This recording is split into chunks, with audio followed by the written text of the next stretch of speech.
मैं अमदास पलांगे सीजी शिक्षा में आपका स्वागत करता हूं। हम देख रहे हैं कक्षा 11वीं रसायन विज्ञान का थर्ड चैप्टर, जिसका नाम है तत्वों का जो है आवर्ती गुण एवं आवर्तीता, या हम बोल सकते हैं तत्वों का वर्गीकरण एवं आवर्तीता।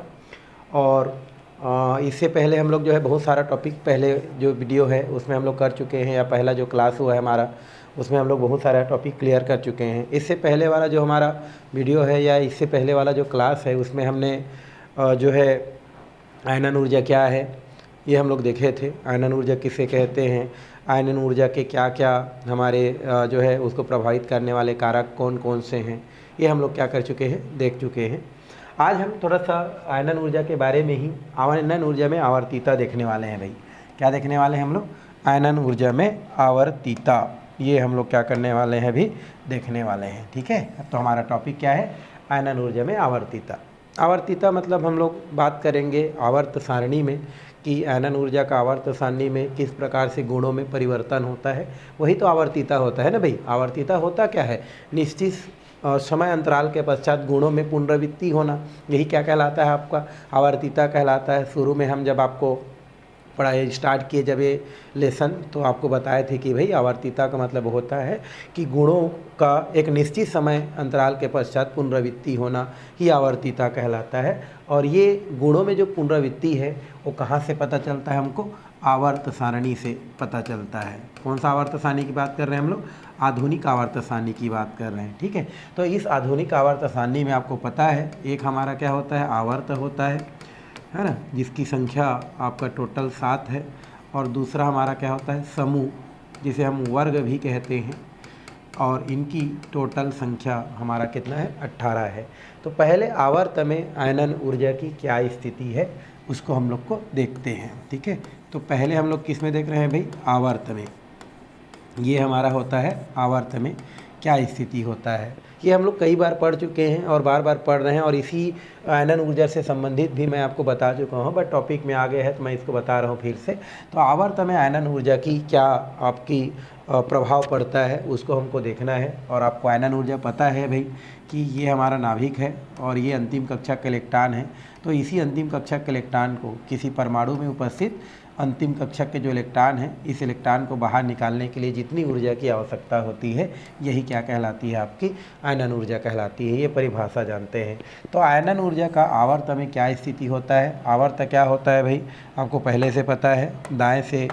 बाएं से जो दाएं क्या बनता है? हमारा जो कॉलम बनता है उसको ही हम क्या बोलते हैं? इस प्रकार से आवर्त के नाम से जानते हैं, जिसमें हम लोग beryllium, boron, carbon, nitrogen, oxygen, fluorine लगते हैं। तो जब हम क्या करते हैं, बाएं से दाएं जाते हैं और क्षैतिज जो है कॉलम में, वही आपका आवर्त कहलाता है। और आपको पता है कि आवर्त में जब जैसे जैसे हम क्या करते हैं, आगे बढ़ते जाते हैं, वैसे वैसे आपका जो आकार है वो क्या होते जाता है? आपका कम होते जाता है, कम होते जाता है, कम होते जाता है, ये आपको पता है।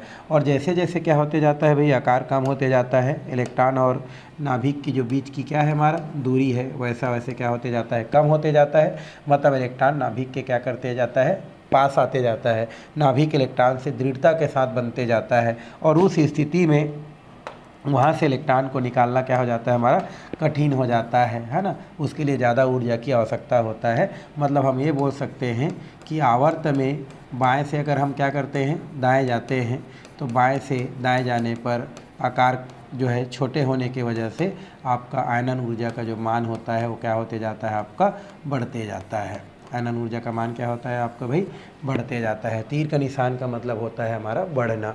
तो आपको अगर क्वेश्चन करता है कि आयनन ऊर्जा में आवर्तीता को समझाइए, तो आपको लेना है कि आवर्त सारणी में जो आवर्त होता है, आवर्त की बात करें तो आवर्त में जो तत्व होता है उसमें अगर हम क्या करते हैं, बाएं से दाएं जाते हैं, तो आकार क्या होते जाता है? आपका धीरे धीरे कम होते जाता है। अर्थात नाभिक और इलेक्ट्रॉन के बीच आकर्षण बढ़ते जाता है। और आकर्षण बढ़ने के कारण उस स्थिति में इलेक्ट्रॉन को जो है बाहर निकालना क्या हो जाता है? कठिन हो जाता है। यही वजह है कि आवर्त सारणी में बाएं से दाएं जाने पर, या आवर्त में आयनन ऊर्जा का मान क्या होते जाता है? बाएं से दाएं जाने पर बढ़ते जाता है। ये आप क्या कर सकते हैं? यहाँ से लिख सकते हैं, बता सकते हैं भाई। तो ये तो बात हो गया आवर्त में। ठीक है, और इनमें अगर बात करें तो बेरिलियम जो होता है उनका आयनन ऊर्जा कम होगा। आयनन ऊर्जा क्या होगा? यहाँ पर कम होगा। किसके अपेक्षा? किसके अपेक्षा भाई? फ्लोरीन की अपेक्षा इसका आयनन ऊर्जा क्या होगा आपका ज़्यादा होगा। तो इस प्रकार से यहाँ पर आप आवर्त में उसको बता सकते हैं। अब हम थोड़ा सा चलते हैं किसके पास, वर्ग के पास। वर्ग में क्या होता है उसको देखना है। सेकेंड नंबर वर्ग में देखेंगे, आपको वर्ग पता है वर्ग होता क्या है, तो ऊपर से नीचे ऐसा जो कॉलम बना रहता है उसको क्या कहा जाता है भाई, वर्ग कहा जाता है। और वर्ग में जैसे हमारा बेरिलियम, मैग्नीशियम है ना, कैल्शियम, स्ट्रांसियम है ना, ये हो गए बेटा मांगे कार, स्कूटर, बाप राजी। तो ये हमारा क्या होता है, ऊपर से जो नीचे स्थिति होता है वो आपका क्या कहलाता है, वर्ग कहलाता है। और आपको पता है कि वर्ग में हम क्या करते हैं, जब ऊपर से क्या करते हैं नीचे आते जाते हैं तो आकार आपका क्या होते जाता है, आपका बढ़ते जाता है, आकार बढ़ते जाता है। और उस स्थिति में आपका नाभिक और इलेक्ट्रॉन के बीच की दूरी क्या होते जाता है, आपका बढ़ते जाता है। कहने का मतलब ये है कि जैसे जैसे आकार बढ़ता है इलेक्ट्रॉन और नाभिक के बीच में जो भी आकर्षण पाया जाता है, जो भी आकर्षण होता है वो धीरे धीरे क्या होते जाता है, कम होते जाता है। और उस स्थिति में यहाँ से इलेक्ट्रॉन को निकालना क्या हो जाता है, आपका कठिन हो जाता है। क्या हो जाता है, कठिन हो जाता है बोलता हूँ, आसान हो जाता है। और आसान हो जाने के कारण यहाँ से इलेक्ट्रॉन क्या होता है, आसानी से निकल जाता है। तो इसके आधार पर ये बोल सकते हैं, चूँकि यहाँ पर जो है ऊर्जा कम लग रहा है तो ऊपर से नीचे आने पर आयनन ऊर्जा का मान क्या होते जाता है, आपका क्रमशः कम होते जाता है। क्या होते जाता है भाई, कम होते जाता है। तो इसको आपको याद रखना है कि आवर्त सारणी में, आवर्त में बाएं से दाएं जाने पर आयनन ऊर्जा का मान बढ़ता है और वर्ग में ऊपर से नीचे आने पर आयनन ऊर्जा का मान घटता है। अब क्वेश्चन करेगा कि क्यों घटता है और क्यों बढ़ता है, तो बता देना कि वर्ग में आयनन ऊर्जा का मान ऊपर से नीचे आने पर इसलिए घटता है क्योंकि ऊपर से नीचे आने पर कक्षा की संख्या बदलती है, अर्थात कक्षा का आकार बढ़ता है, जिसके कारण नाभिक और इलेक्ट्रॉन के बीच की जो दूरी है वो भी बढ़ता है, आकर्षण बल भी कम होता है और उस स्थिति में वहाँ से इलेक्ट्रॉन निकालना क्या हो जाता है, आपका आसान हो जाता है। यही वजह है कि इनका आयनन ऊर्जा का मान क्या होता है, आपका कम होता है। जबकि अगर हम बाएं से दाएं जाते हैं तो आकार छोटा होते जाता है, जिससे नाभिक और इलेक्ट्रॉन के बीच की जो क्या होता है, और जो आकर्षण बल है, दूरियां हैं, कम होता है और उस स्थिति में इलेक्ट्रॉन निकालना क्या हो जाता है, कठिन हो जाता है। यही वजह है कि बाएं से दाएं जाने पर आवर्त जो है आयनन ऊर्जा का मान आपका अधिक होते जाता है। तो ये आपको देखना है और क्वेश्चन अगर पूछता है पेपर में तो ये सारे चीज़ आपको थ्योरी के रूप में क्या करना है भाई, लिखना है। हम आपको जो समझा रहे हैं उसको आप नोट्स बनाते जाइए और नोट्स को फिर क्या करते जाइए, रिवाइज करते जाए। सब चीज़ को भाई यहीं पर लिख करके नहीं बताया जाता है, कुछ चीज़ बच्चे को भी क्या करना पड़ता है, आपका लिखना पड़ता है, मेहनत करना पड़ता है। तो आप जैसे समझे हैं वैसे आप क्या कर सकते हैं, जो है अपना नोट्स बना सकते हैं और वही नोट्स को आप जो है पेपर में क्या कर सकते हैं, तैयारी करके लिख सकते हैं। तो ये हो गया आयनन ऊर्जा में आवर्तीता। चलिए अब हम आगे की ओर चलते हैं। नेक्स्ट पॉइंट आगे हमारा दिया है आयनन ऊर्जा के अनुप्रयोग। आयनन ऊर्जा का क्या है, हमारा अनुप्रयोग दिया गया है कि आयनन ऊर्जा के क्या क्या अनुप्रयोग होता है उसको हमको देखना है, क्या क्या इसके अनुप्रयोग हो सकता है। तो आपके बुक में बहुत सारा अनुप्रयोग दिया गया है, उन अनुप्रयोगों को हमको जो है 1 बाय 1 करके क्या करते जाना है, देखते जाना है। तो फिलहाल इसमें यही दिया गया है कि जो भी आयनन ऊर्जा है उसका कुछ ना कुछ तो क्या करते हैं हम लोग जो है उपयोग करते हैं। तो आगे वो पॉइंट वाइज हमको पढ़ते जाना है कि कौन कौन से कामों में इसका क्या किया जाता है, उपयोग किया जाता है। तो हम डायरेक्टली वहीं पर क्या करते हैं, चलते हैं। इसमें पहला आयनन ऊर्जा में जो अनुप्रयोग है वो पहला यहाँ पर दिया गया है और वो दिया गया है आपका, क्या दिया है भाई, ये फर्स्ट नंबर है, ये दिया है संयोजकता। एक कोसे नहीं है, कोस है ना। तो संयोजकता हमारा क्या है, कोस में इलेक्ट्रॉनों की संख्या क्या करना, ज्ञात करना। ये पहला हमारा क्या दिया गया है, जो है आपका आयनन ऊर्जा के अनुप्रयोग दिया गया है। तो क्या बोल रहा है, संयोजकता कोष में इलेक्ट्रॉनों की संख्या ज्ञात करना। सबसे पहले तो आपको पता होना चाहिए संयोजकता कोष होता क्या है। तो किसी भी परमाणु का जो अंतिम कक्षक होता है उसी को हम क्या बोलते हैं, संयोजकता कोष कहते हैं भाई। जैसे हमारा ये क्या होता है, परमाणु होता है और ये क्या होता है, नाभिक होता है। तो और यहाँ पर यह होता है जो अंतिम कक्षक का इलेक्ट्रॉन होता है। तो जो अंतिम कक्षक का जो इलेक्ट्रॉन होता है या अंतिम कक्षा जो होता है, ये अंतिम कक्षा ही क्या कहलाता है, हमारा संयोजकता कक्षा कहलाता है, या इसी को हम क्या बोलते हैं, संयोजकता कोष कहते हैं। ठीक है, तो पहले तो आपको जानना था कि संयोजकता कोष क्या है। तो संयोजकता कोष मतलब क्या होता है, किसी भी परमाणु के अंतिम जो कक्षा होता है वही क्या कहलाता है, आपका संयोजकता कोष कहलाता है। जैसे अगर हम यहाँ पर जो है मान लेते हैं उदाहरण नाइट्रोजन का ले लेते हैं, तो इसका अंतिम कक्षक कौन होगा, तो इसके लिए इलेक्ट्रॉनिक विन्यास ज्ञात करना पड़ेगा। एक सामान्य इलेक्ट्रॉनिक विन्यास 2 8 वाला होता है, तो पहले 2 दे दिया, दूसरा 8 देना था, मेरे पास 5 है तो मैंने 5 दे दिया। और एक इलेक्ट्रॉनिक विन्यास होता है 1s2 2s2 और 2p, ये हो जाता है 3। तो यहाँ पर आप देख रहे हैं कि यहाँ पर ये जो है इसके आधार पर अगर हम भरें नाइट्रोजन का इसके आधार पर, तो यहाँ पर पहला में कितना इलेक्ट्रॉन है हमारा, 2 इलेक्ट्रॉन, और दूसरा में हमारा कितना है, हमारा 5 इलेक्ट्रॉन। ठीक है, ये 5 इलेक्ट्रॉन और ये नाभिक है। तो यहाँ पर पहला जो कोष है ये हमारा संयोजकता कोष नहीं है, बल्कि ये जो दूसरा है और दूसरा के अलावा अंतिम है, तो इसी को हम लोग क्या बोलते हैं, संयोजकता कोष बोलते हैं। क्या बोलते हैं भाई, इसको संयोजकता कोष बोलते हैं। तो इस संयोजकता कोष में इलेक्ट्रॉनों की संख्या जो है उसका ज्ञात कैसे करते हैं, वो आयनन ऊर्जा से हम लोग कर सकते हैं। तो हमारा तो भाई यही तो बोल रहा है कि आयनन ऊर्जा से आप जो है आयनन ऊर्जा के क्या क्या अनुप्रयोग हैं। तो पहला अनुप्रयोग है कि संयोजकता कोष में इलेक्ट्रॉनों की संख्या हम क्या कर सकते हैं, ज्ञात कर सकते हैं। तो कैसे ज्ञात करते हैं, तो हम उसको देखते हैं। जैसे यहाँ पर ये दिया गया है, जैसे लिथियम के बारे में बताया गया है। ये जो लिथियम होता है इसका जो आयनन ऊर्जा का मान, अब देखो लिथियम जो होता है इसको अगर हम उदाहरण के तौर पर समझें तो यहाँ पर क्या होता है, यहाँ पर लिथियम अगर देखें तो इसका परमाणु क्रमांक होता है 3। कितना होता है, 3। और इलेक्ट्रॉनिक विन्यास हम क्या करते हैं, जब लिखते हैं इसका तो ये हो जाता है 1s2 और ये हो जाता है 2s2। ठीक है, ये क्या हो गया हमारा 1s2 और 2s2 हम लोग लिख लेते हैं। अब यहाँ पर देखो इसके पहला कोष में कितना इलेक्ट्रॉन है हमारा, 2 इलेक्ट्रॉन, और दूसरा कोष में हमारा कितना इलेक्ट्रॉन है, हमारा 1 इलेक्ट्रॉन है ना। 3 है तो टोटल कितना होगा हमारा, 1 इलेक्ट्रॉन होगा भाई। यहाँ पर क्या होगा हमारा 1 इलेक्ट्रॉन। अब यहाँ पर देखो पहला जब इलेक्ट्रॉन को निकालते हैं तो लगभग हमारा 5 पॉइंट क्या होता है, 4 इलेक्ट्रॉन वोल्ट की मान लो ऊर्जा लगता है। ठीक है, अंतिम कोष क्या है हमारा, संयोजकता कोष क्या है भाई इसका, ये वाला है, और जिसमें इलेक्ट्रॉनों की संख्या कितना है हमारा, 1 है।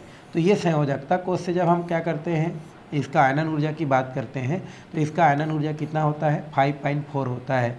लेकिन जब हम इसकी द्वितीय आयनन ऊर्जा की बात करते हैं तो ये 75 दशमलव कितना होता है, 6 इलेक्ट्रॉन वोल्ट होता है। इसका मतलब ये है कि हम क्या कर सकते हैं, यहाँ से केवल एक ही इलेक्ट्रॉन निकाल सकते हैं। ठीक है, क्योंकि 75.6 इलेक्ट्रॉन वोल्ट है उसका हम लोग जो है उस इलेक्ट्रॉन को नहीं निकाल सकते, क्योंकि उसका ऊर्जा बहुत क्या है, ज़्यादा है। लेकिन ये जो हमारा 1 इलेक्ट्रॉन है उसका इलेक्ट्रॉन वोल्ट कितना है हमारा, 5.4 है। मतलब यहाँ से केवल 1 इलेक्ट्रॉन ही क्या किया जा सकता है, ज्ञात किया जा सकता है। अर्थात इनके अंतिम कक्षक में केवल कितना इलेक्ट्रॉन होता है, 1 इलेक्ट्रॉन होता है। तो आप किसी भी परमाणु में जो भी इलेक्ट्रॉन उपस्थित है उस इलेक्ट्रॉनों की आयनन ऊर्जा की गणना करके आप बता सकते हैं कि उसकी संयोजकता कोष में कितना इलेक्ट्रॉन है। जैसे हमने लिथियम का आयनन ऊर्जा का गणना किया तो हमने पाया कि उसका प्रथम आयनन ऊर्जा का जो मान होता है वो 5.4 इलेक्ट्रॉन वोल्ट होता है। और द्वितीय जो आयनन ऊर्जा होता है, ये कौन सा आयनन ऊर्जा है भाई हमारा, ये हमारा है द्वितीय आयनन ऊर्जा। और द्वितीय जो आयनन ऊर्जा होता है इसका जो मान है वो बहुत क्या है, ज़्यादा है। मतलब इस इलेक्ट्रॉन को निकालना जो है पॉसिबल नहीं है, लेकिन ये कम वाला को आसानी से निकाला जा सकता है। मतलब इसके आधार पर हम ये बोल सकते हैं कि लिथियम के अंतिम कोष में कितना इलेक्ट्रॉन होता है, 1 इलेक्ट्रॉन होता है। और वो कहाँ से पता चला, उनके आयनन ऊर्जा से पता चलता है। तो इस तरीक़ा से पहला अनुप्रयोग ये है कि संयोजकता कोष में इलेक्ट्रॉनों की संख्या ज्ञात कर सकते हैं। हम बता सकते हैं कि अंतिम कक्षक में कितना इलेक्ट्रॉन है। किसकी मदद से बता सकते हैं, आयनन ऊर्जा के मदद से बता सकते हैं। हम सबसे पहले उस परमाणु में उपस्थित जो क्या होते हैं, जो इलेक्ट्रॉन होते हैं उसका आयनन ऊर्जा ज्ञात करते हैं और आयनन ऊर्जा के आधार पर बता सकते हैं कि अंतिम कोष में कितना इलेक्ट्रॉन होते हैं। जैसे लिथियम का अंतिम कोष में जो है उपस्थित इलेक्ट्रॉन का आयनन ऊर्जा 5.4 प्राप्त होता है, जो कि प्रथम आयनन ऊर्जा को शो करता है। द्वितीय जो आयनन ऊर्जा होता है वो 75.6 होता है। तो इसके बेसिस पर कहा जा सकते हैं कि उसके अंतिम कक्षक में केवल क्या होता है, 1 इलेक्ट्रॉन होता है। तो इस तरीक़ा से ये पहला अनुप्रयोग आयनन ऊर्जा का क्या होता है, आपका कंप्लीट होता है। चलिए सेकेंड हम लोग चलते हैं। सेकेंड नंबर का हमारा आयनन ऊर्जा है तत्वों की क्रियाशीलता। तत्वों की क्या है हमारा क्रियाशीलता। जितना हम लोग क्या पढ़ रहे हैं, जो आप अनुप्रयोग पढ़ रहे हैं या प्रभावित करने वाले कारक पढ़ रहे हैं, कोई भी पढ़ रहे हैं, थ्योरी किसी भी नहीं लिख रहे हैं भाई। थ्योरी लिखने का काम आपका है, आप जैसे समझ रहे हैं उसको जो है आपको थ्योरी उसी प्रकार से बनाना है, रटना नहीं है भाई। किसी चीज़ को आपको क्या करना है, समझना है और अपने भाषा में उसको क्या करना है, लिखना है। तो हमारा सेकंड पॉइंट है तत्वों की क्रियाशीलता। तो तत्वों की क्रियाशीलता जो है आयनन ऊर्जा पर निर्भर करता है। यदि मान लो किसी भी तत्व की जो आयनन ऊर्जा है या जो तत्व के परमाणु है उनका आयनन ऊर्जा क्या है हमारा ज़्यादा है, तो उस स्थिति में उनकी जो क्रियाशीलता है, मतलब तत्वों की क्या है क्रियाशीलता की बात करें, अगर तत्वों की क्या है बात करें हम लोग क्रियाशीलता की बात करें, तो कम होता है। क्या होता है, कम। ये मैं इन जो है डायरेक्टली प्रोपोर्शनल नहीं है, व्युत्क्रमानुपाती है। इसका मतलब ये होता है कि ये बढ़ेगा तो ये घटेगा, ये घटेगा तो ये बढ़ेगा। तो अगर आयनन ऊर्जा का मान किसी तत्व में क्या है ज़्यादा है, तो उस स्थिति में उस तत्व की क्रियाशीलता क्या होगा, कम होगा। और मान लो आयनन ऊर्जा कम है तो तत्वों की क्रियाशीलता क्या होगा, आपका ज़्यादा होगा। आप इसको यहीं से क्या कर सकते हैं, डील कर सकते हैं। तत्वों की क्रियाशीलता किस पर डिपेंड करता है, आयनन ऊर्जा पर निर्भर करता है। यदि आयनन ऊर्जा का मान क्या है, अगर ज़्यादा है तो तत्वों की क्रियाशीलता क्या होगी, कम होगी।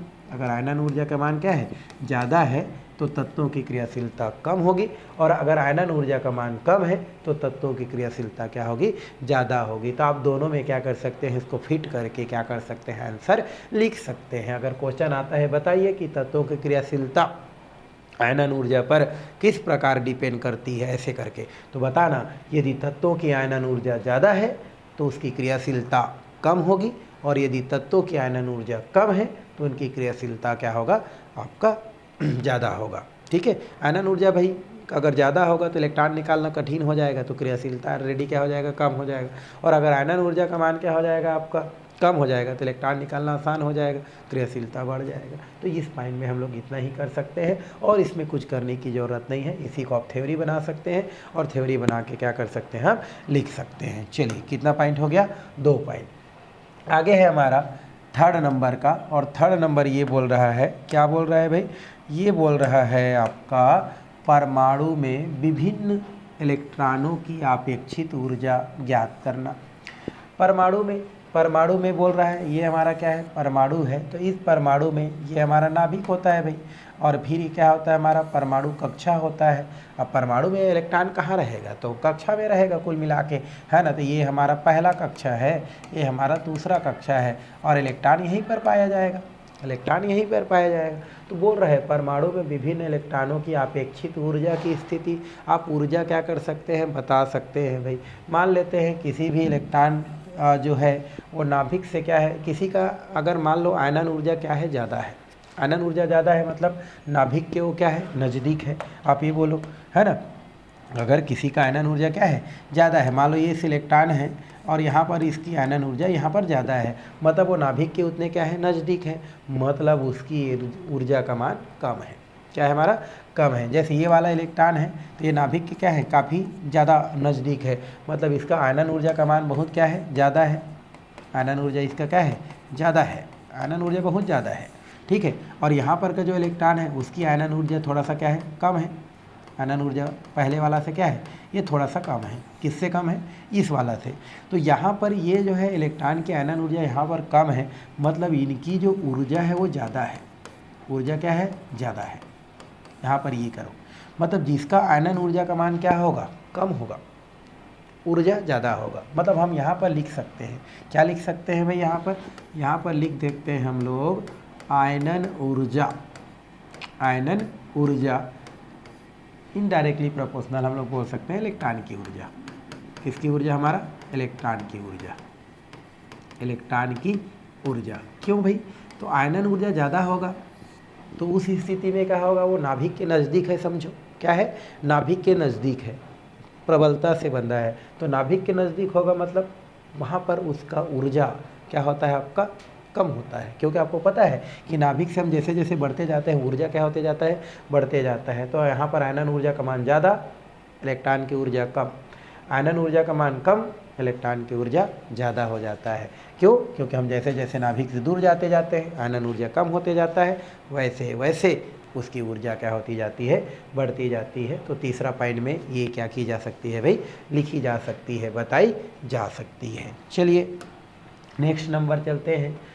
नेक्स्ट नंबर है आवरण की प्रकृति। किसकी प्रकृति? आवरण की प्रकृति। आवरण की प्रकृति का मतलब क्या होता है, हम आयनन ऊर्जा के बेस पर समझेंगे। किसके बेस पर समझेंगे भाई? आयनन ऊर्जा के बेस पर समझते हैं, ठीक है, समझते रहना, ठीक है। आयनन ऊर्जा के बेस पर आवरण की प्रकृति।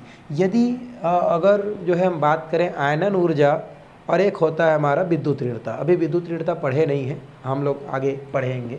यहाँ पर दिया है आयनन ऊर्जा, है ना, आयनन ऊर्जा, और एक होता है विद्युत ऋणता, विद्युत ऋणता, ठीक है भाई।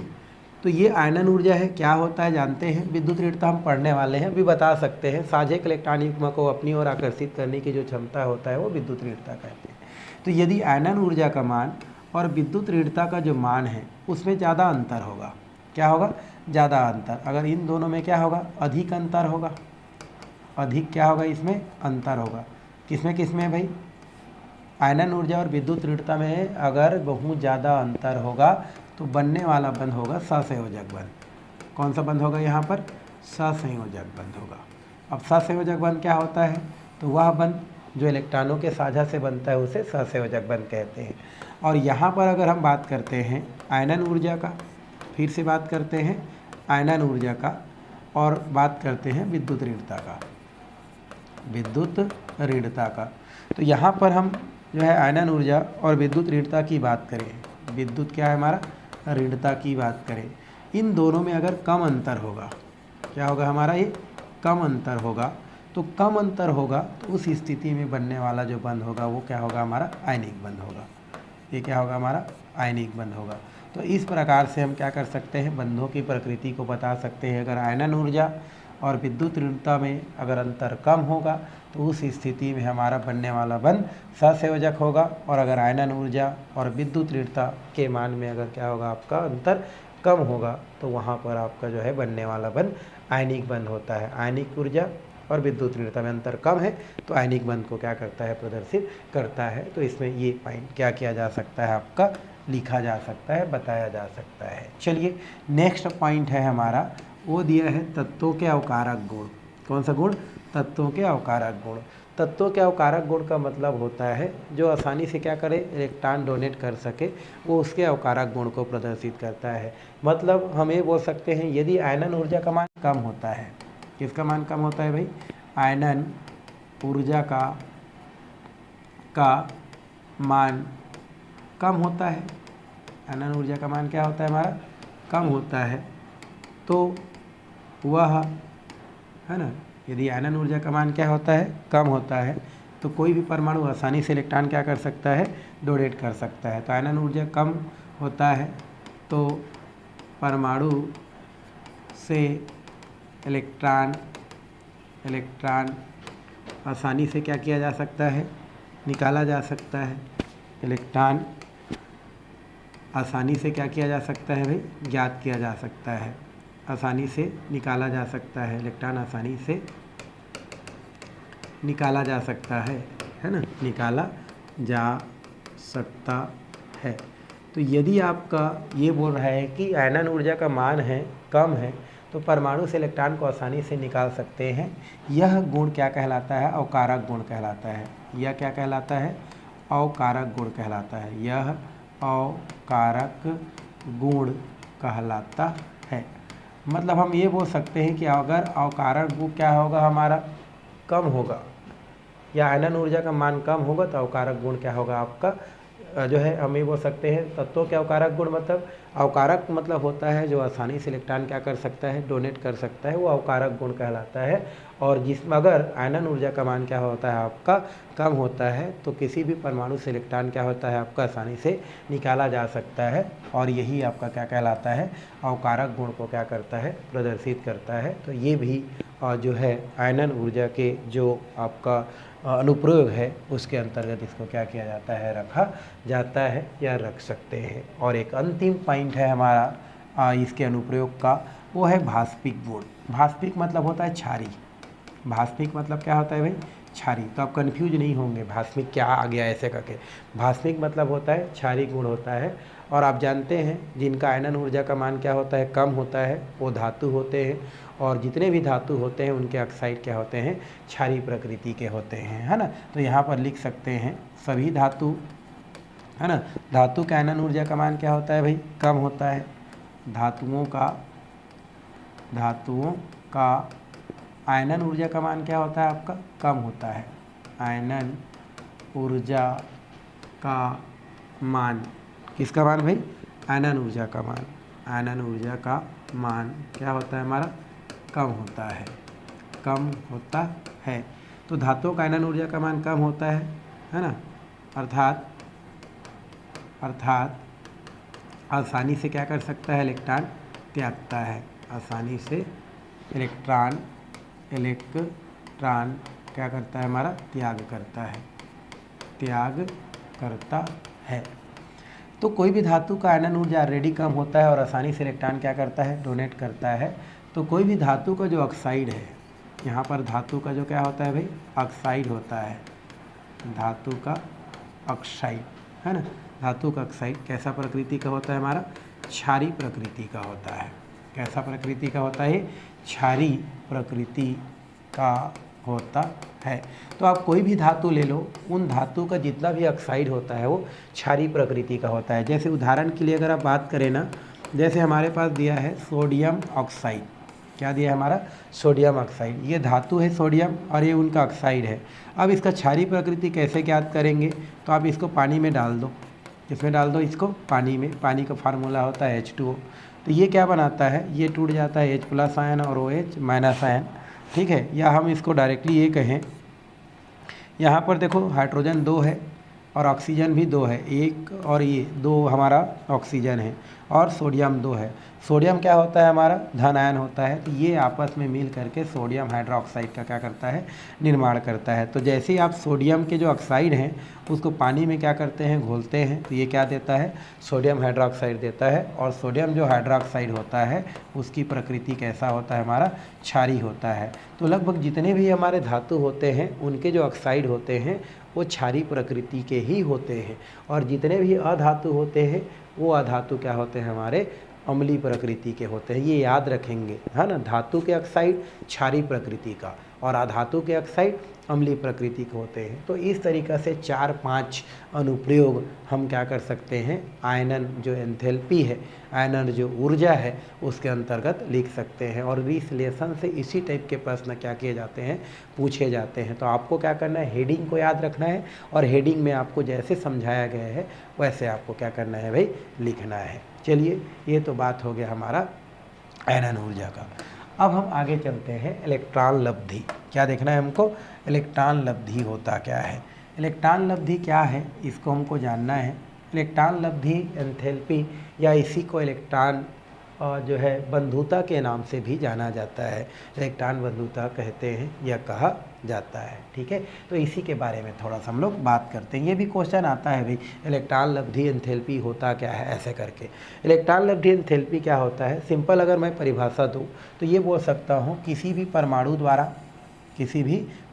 द्वारा किसी दूसरे परमाणु से इलेक्ट्रॉन को ग्रहण, एक इलेक्ट्रॉन को क्या करना, ग्रहण करना, क्या कहलाता है हमारा, इलेक्ट्रॉन लब्धि एंथैल्पी कहलाता है। क्या कहलाता है, इलेक्ट्रॉन लब्धि एंथैल्पी। या ये बोल सकते हैं किसी विलगित गैसीय परमाणु द्वारा एक इलेक्ट्रॉन को ग्रहण कर जो ऋण आयन बनाता है, तो इस ऋण आयन के बनने पर जो भी ऊर्जा में क्या होता है, परिवर्तन होता है, वो उसका क्या कहलाता है, आपका इलेक्ट्रॉन लब्धि एंथैल्पी कहलाता है। कहने का मतलब ये है कि ये कोई परमाणु है और ये किसी दूसरे परमाणु से एक इलेक्ट्रॉन क्या करता है, ग्रहण करता है और एक इलेक्ट्रॉन ग्रहण करके क्या बनाता है, ऋण आयन बनाता है। तो उस ऋण आयन के बनने पर जो भी ऊर्जा में क्या होता है, परिवर्तन होता है, वो ऊर्जा में परिवर्तन आपका क्या कहलाता है, आपका इलेक्ट्रॉन लब्धि ऊर्जा के नाम से क्या किया जाता है, जाना जाता है, या इलेक्ट्रॉन लब्धि एंथैल्पी कहते हैं। तो क्या लिख सकते हैं इसको,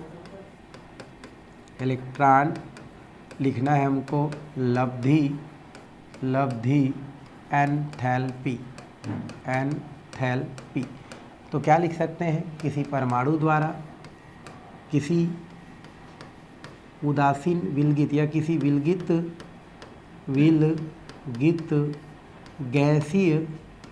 गैसीय परमाणु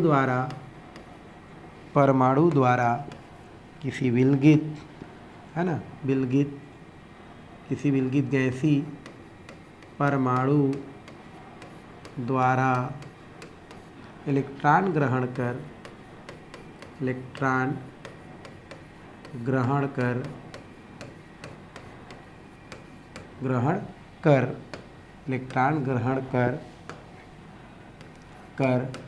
ऋण आयन, है ना, तो किसी विलगित गैसीय परमाणु द्वारा इलेक्ट्रॉन ग्रहण कर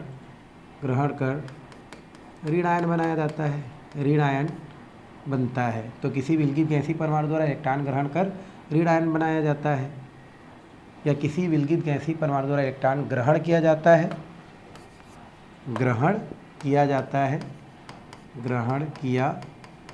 है जिससे, है ना, वह ऋण आयन में बदल जाता है। या ये बोल सकते हैं किसी विलगित गैसीय परमाणु द्वारा इलेक्ट्रॉन ग्रहण कर ऋण आयन बनाता है। इलेक्ट्रॉन ग्रहण कर क्या बनाता है हमारा? ऋण आयन बनाता है, ऋण आयन बनाता है। तो इस ऋण आयन के बनने में, तो इस ऋण आयन के बनने में जो एंथैल्पी परिवर्तन होता है, मतलब ऊर्जा में जो परिवर्तन होता है, एंथैल्पी में क्या होता है भाई? परिवर्तन होता है, ऊर्जा में परिवर्तन होता है। क्या कहलाता है हमारा? इलेक्ट्रॉन लब्धि क्या कहलाता है हमारा? एंथैल्पी कहलाता है। क्या कहलाता है हमारा? एंथैल्पी कहलाता है। तो इस तरीक़ा से हम क्या कर सकते हैं, इसका परिभाषा लिख सकते हैं। क्या बोल रहे हैं कि किसी विलगित गैसीय परमाणु द्वारा इलेक्ट्रॉन ग्रहण करके क्या बनाया जाता है? ऋण आयन बनाया जाता है या ऋण आयन बनाता है। तो उस ऋण आयन के बनने पर जो भी क्या होता है, ऊर्जा में परिवर्तन होता है, एंथैल्पी में परिवर्तन होता है, यही आपका क्या कहलाता है? आपका इलेक्ट्रॉन लब्धि एंथैल्पी कहलाता है, या इसी को आप ऊर्जा भी क्या कर सकते हैं? लिख सकते हैं। क्या लिख सकते हैं भाई? ऊर्जा लिख सकते हैं। तो इस तरीक़ा से आप क्या कर सकते हैं? आसानी से इलेक्ट्रॉन लब्धि जो भी हमारा क्या होता है, एंथैल्पी होता है, उसका परिभाषा आप क्या कर सकते हैं? दे सकते हैं। क्वेश्चन आता है कि इलेक्ट्रॉन लब्धि एंथैल्पी क्या है? तो इलेक्ट्रॉन लब्धि एंथैल्पी कैसे लिखेंगे? तो किसी विलगित गैसीय परमाणु द्वारा जब किसी अन्य परमाणु से एक इलेक्ट्रॉन क्या किया जाता है? ग्रहण किया जाता है, तो वैसे ही वो ऋण आयन में बदल जाता है। तो उस ऋण आयन के बनने पर जो भी ऊर्जा में परिवर्तन होता है, एंथैल्पी में जो परिवर्तन होता है, वही उसका क्या कहलाता है? हमारा इलेक्ट्रॉन लब्धि एंथैल्पी कहलाता है। या ऐसे लिख सकते हैं, किसी विलगित गैसीय परमाणु द्वारा इलेक्ट्रॉन ग्रहण कर ऋण आयन बनाता है, या इलेक्ट्रॉन ग्रहण करके, है ना, इसको करके क्या होता है हमारा? ये ऋण आयन बनाता है। तो इस ऋण आयन के बनने पर जो भी एंथैल्पी में परिवर्तन होता है, वही आपका क्या कहलाता है? इलेक्ट्रॉन लब्धि एंथैल्पी कहलाता है। आपको पता है कि जब भी कोई परमाणु क्या करता है हमारा?